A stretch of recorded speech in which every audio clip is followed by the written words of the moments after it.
cerita tentang hantu wewe gombel biasanya bermula dengan seorang wanita yang meninggal karena melahirkan di luar nikah atau karena alasan lain yang tragis. Setelah kematiannya, rohnya menjadi gelap dan marah.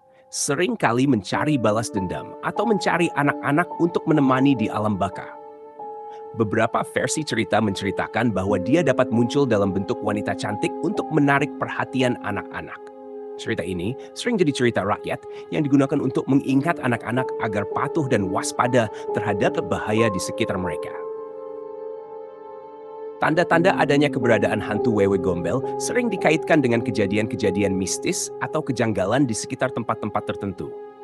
Beberapa tanda yang mungkin menunjukkan keberadaannya termasuk 1. Hilangnya anak-anak secara misterius dari rumah mereka tanpa jejak. 2. Penduduk setempat melihat atau mendengar suara-suara aneh atau tangisan di malam hari, terutama di sekitar tempat-tempat terpencil atau hutan. 3. Orang-orang melihat penampakan sosok wanita misterius yang berjalan sendirian di malam hari, terutama di tempat-tempat yang dikaitkan dengan cerita tentang hantu wewe gombel. 4. Orang-orang merasa seperti diikuti atau wasi oleh sesuatu yang tidak terlihat ketika berada di dekat tempat-tempat yang diyakini menjadi tempat berkeliaran hantu wewe gombel. Namun, penting untuk diingat bahwa tanda-tanda ini terutama merupakan bagian dari kepercayaan dan cerita rakyat, dan tidak ada bukti konkret yang menegaskan keberadaan nyata dari hantu wewe gombel. Tingkat bahaya hantu wewe gombel tergantung pada versi cerita dan kepercayaan lokal. Dalam cerita-cerita rakyat, hantu wewe gombel sering dianggap sebagai ancaman serius terhadap anak-anak yang nakal atau yang sering meninggalkan rumah tanpa izin. Dalam beberapa versi, ia dikatakan menculik anak-anak dan membawa mereka ke alam baka atau menjadikan mereka budaknya. Meskipun demikian, penting untuk diingat bahwa hantu wewe gombel hanyalah bagian dari legenda dan mitos, dan keberadaannya tidak memiliki bukti konkret. Oleh karena itu, bahaya yang dihadapi lebih sering bersifat psikologis, seperti rasa takut atau kecemasan yang timbul dari cerita-cerita tersebut.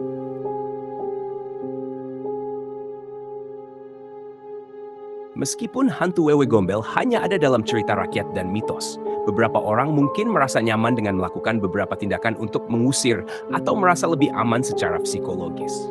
Beberapa langkah yang bisa diambil termasuk 1. Memperkuat iman dan keyakinan spiritual.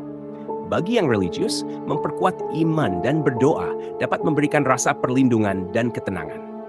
2. Menjaga keamanan anak-anak. Memastikan anak-anak tetap aman dan tidak bermain di tempat-tempat yang dianggap berbahaya. 3. Menggunakan barang-barang mistis atau ritual. Beberapa orang menggunakan barang-barang mistis atau melakukan ritual tertentu yang mereka percayai bisa melindungi dari kekuatan negatif. 4. Mengubah persepsi. Melihat cerita-cerita tentang hantu wewe gombel sebagai cerita hiburan atau sebagai cara untuk mengajarkan anak-anak tentang keselamatan dan kewaspadaan. Yang terpenting, mengusir hantu wewe gombel melalui langkah-langkah tersebut bergantung pada keyakinan dan kepercayaan individu, dan penting untuk menghormati kepercayaan dan budaya masing-masing. Hantu wewe gombel biasanya dikaitkan dengan tempat-tempat terpencil, hutan, atau daerah yang memiliki aura mistis dalam cerita rakyat Indonesia. Namun, secara konkret, keberadaannya hanyalah bagian dari legenda dan mitos, sehingga tidak ada tempat yang secara faktual diidentifikasi sebagai tempat tinggal atau berkeliarannya. Cerita tentang hantu wewe gombel tersebar luas di berbagai daerah di Indonesia dan variasi lokal dalam cerita dan kepercayaan mengenai keberadaannya.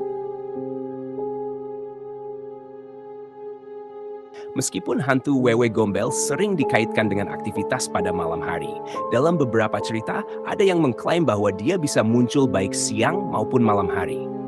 Namun, penampilannya di siang hari mungkin lebih jarang dibandingkan dengan malam hari, karena banyak cerita yang menekankan bahwa dia lebih aktif dan bersembunyi di malam hari. Meskipun demikian, dalam cerita rakyat, kemunculannya bisa terjadi kapan saja, terutama di tempat-tempat yang dianggap memiliki energi mistis atau terkait dengan kejadian tragis. Saya harus tegaskan bahwa mencoba memanggil atau berinteraksi dengan entitas supernatural seperti hantu wewe gombel tidak disarankan. Melibatkan diri dalam praktik semacam itu bisa membawa konsekuensi yang tidak diinginkan dan berpotensi membahayakan. Lebih baik fokus pada hal-hal yang positif dan aman dalam kehidupan sehari-hari, dan menghormati cerita-cerita rakyat sebagai bagian dari warisan budaya, tanpa mencoba untuk berhubungan langsung dengan entitas supernatural.